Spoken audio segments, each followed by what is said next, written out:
The table below gives information from 2010. It shows the time periods when homes in Pierce County, Washington were built. Create a scatter plot of the data, then answer the following questions based on the scatter plot. So let's see what we have here. We're given some information about when homes were constructed. So we have this group of homes that were constructed before 1959. And then we have a block of time from 1960 to 69, from 70 to 79, 80 to 89, 90 to 2000, and then 2000 to 2010.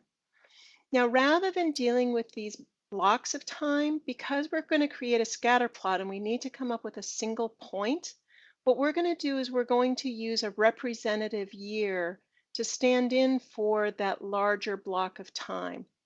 And so we're going to be using basically the halfway point between the starting year and the ending year. So for 60 to 69, we're using 1965. For 1970 to 79, we're using 75. Now, the one difference of that is here with 1955 being used for all the homes before 1959. And we'll have a chance to think about that just a little bit more. This last column tells us the percent of all the houses in Pierce County that were built in that time frame. So for example, as of 2010, because this is when this information came from, 20% of all the homes in Pierce County had been built before 1959. And 10% of all the houses in Pierce County had been built during the time frame 1960 to 1969, and so on. So that's what this information is giving us here. So since we're going to create a scatter plot, the first thing we have to figure out is on my coordinate system, what's going to be my independent variable and what's going to be my dependent variable. So as we look at our table, these are the two values that we're going to be thinking about. And so the year is going to be the independent variable because that's the one that comes first in my table. And remember, the dependent is always the one that comes second in our table. That's always going to be the case when we're looking at these tables of values like this. Now, there's one other little adjustment that we need to make here. Remember when we talk about a coordinate system where the two axes cross, we want to have be the value 0. We don't want 1955 to be like at the very beginning of my graph because that seems a little bit weird. Where axes cross, we want to be thinking about it being the point 0, 0. And let me just scroll down here so you can see what I'm talking about. Here's the origin. We want that origin to be 0, 0. So rather than writing the actual year here, 1955, 1960, 1965, that kind of a thing, we're going to be generalizing this to say years since 1950. That will allow us to work with smaller numbers, and it will also help us to keep the integrity of the origin here being at 0, 0. So let's come up here. If we're talking about years since 1950, notice here 1955 is 5 years since 1950. 1965 is 15 years since 1950. 75 is 25 years later, and then 35 and 45 and 55. So these are the actual values that we're going to be using when we plot this on our graph. Okay. So notice I've already put down the labels on the graph here. So this is for years since 1950. And here on the vertical axis on our dependent variable, it's the percent of all houses in Pierce County built in a given year. So let's see what we're going to need to be plotting here. We've got the ordered pairs. I'm just going to jot the ordered pairs down over here so we can see them as we work on our graph. We're going to have the ordered pair 520. We're going to have the ordered pair 1510. We're going to have the ordered pair 2517. And I'm going to scroll down here just a bit so we can keep writing.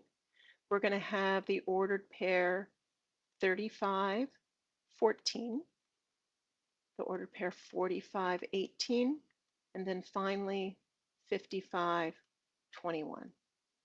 So those are what we're going to be working with. So now we know which is my dependent and which is my independent. We now need to figure out how we're going to scale our axes. So let's look at the independent variable first. On the independent axis here on my horizontal axis, we need to go from 0, from the origin, all the way up to 55. And again, um, we have 20 lines to be working with here. And so scaling by ones isn't going to work. Scaling by twos isn't going to work.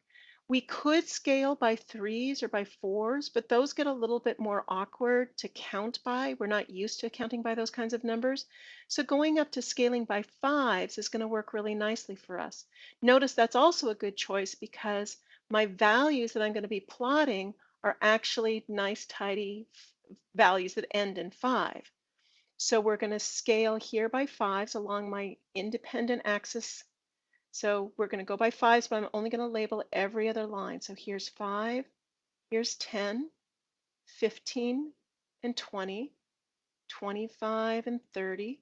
And so I'm going to keep working out here. Remember that you have to stay consistent. You can't be scaling by fives and then all of a sudden decide you need to jump and go by tens or 20s. Once you've established that from the origin to the first line is a certain amount, in this case 5, every single time we go to a new line, we also need to be going by fives. So 60, 70, and that'll take me out far enough. On my vertical axis for the dependent variable, I've got values that are kind of jumping all over the place. I've got 20, I've got 10, 17, 14, 18, and 21. Now, if it weren't for this 21, I could go ahead and just scale by ones because I said I've got 20 lines to be working with here. But I have this 21 and I don't want to fall off the grid that I have. So since scaling by ones isn't going to work, scaling by twos will certainly get all of these values in on my 20 lines. So notice that we're not using the same scale on the horizontal and the vertical axis. We're using two different scales because we have two different ranges of values we need to be working with, and that's totally fine. So let's go ahead and scale by twos. So we're going 2, 4, 6, 8, 10, 12. So again, notice I'm just labeling every other line. There's 16, and there's 20. This would be 24, 26, 28. I'll go up to 32. There's 30 and 32. And now we can start plotting our points because we have our coordinate system all set up to go. So remember, years since 1950 is there along the horizontal, percent of the houses in Pierce County built in a given year. And so let's go ahead and plot our points. So we have 5, so I go over 5 in the horizontal and up to 20. So there's 5, 20. And in this case, I'm not going to label the individual points because my graph is going to start getting pretty messy if I do that. I've got my values right over here. Do talk with your instructor if they want you to label the individual points that you're plotting on your scattergram. It may vary from instructor to instructor. The next one we want to do is 15, 10. So we go to 15, so that's there between 10 and 20. And then we go up to 10, which is there between 8 and 12. So there's the point 15, 10. Then we do 25, 17. This one we're going to need to do a little estimating on. 25 is right there on that nice line, but to get to 17, we're going to go 16. Remember, the next line is 18, so 17 would be halfway in between. So there would be the point 25, 17. Then we do 35, 14. And again, we'll need to do, actually no estimation on this one because that has a nice tidy number. So there's 35, halfway between 30 and 40, and going up to 14. So right there. And then for 45, we're up to 18. 45 takes me to 18, which is right there. And finally, at 55, we're up to 21. So let me stay on line there. And again, I'm going to need to estimate. There's 20. The next line up is 22. So 21 would be halfway between. So there's our scatter plot. But that's not the only thing we had to do. There's a couple of questions that we want to talk about before we leave this problem. So let's scroll down and take a look at those questions. What two time periods have the highest percentage of homes in Pierce County? Why do you think this is? So let's look at our scatter plot. Where do we see the two highest percentages? Well, there's one here and there's one here. And so when we look at those, that was from 1955 and from 2005. Remember, those were the last ones. There's that one and then the other one. We might say, well, why do we think that is? And this is where there's not going to be a single right answer. What is being asked is that you just think about why that might be. Well, certainly remember that 1955 wasn't just that particular year or even the years from 1950 to 1959. That was all the years prior to 1950 or to 1959. So this point represents homes that were built over a really large period of time. Now, granted, a lot of those homes would be older and, maybe some of those houses have fallen down or have been knocked down, but this represents a really large span of time. There's homes around Pierce County that were built in 1900 or even prior to that that are still standing. So this covers a lot of years. Now, this most recent one, this from the year 2000 to 2010, that's the other high value. Why do we think that one had so many houses? Well, there was a lot of a housing boom going on during the 2000s. And so there was a lot of new construction going on during that time. These are also the newest houses, so they would be the houses that are most likely to still be standing. So a couple of different ways we could think about that question. The last question, why do you think 1955 is used as the year for all the homes built prior to 1960?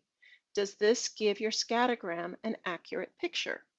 So let's see what they're talking about. If we go back up to our table of values, for all of these homes that were built before 1959, we're just using 1955.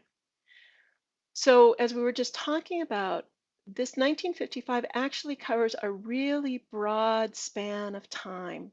It covers everything from 1800s. Certainly, there's homes in Pierce County still that were built in the 1800s, up to 1959. So, is 1955, like, does that accurately portray that whole span of time?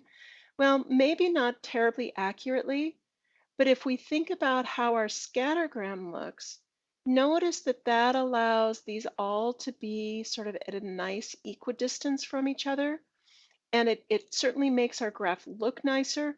It may not be 100% accurate, but what's probably true is if we were to break this down into smaller categories, say the 1950s and then the 1940s and the 1930s, we'd start having pretty small percentages. So just grouping those all together, it's convenient. Is it accurate? Maybe not 100%. It really depends on what your goal is with the information and as you're giving it. There's lots of different ways that we can organize information. So it's something to think about when you're creating graphs or when you're looking at a graph someone else has created. Be looking for little details like this. Ask, are they giving an accurate representation of what they say they're talking about? So just some things to think about with these scattergrams.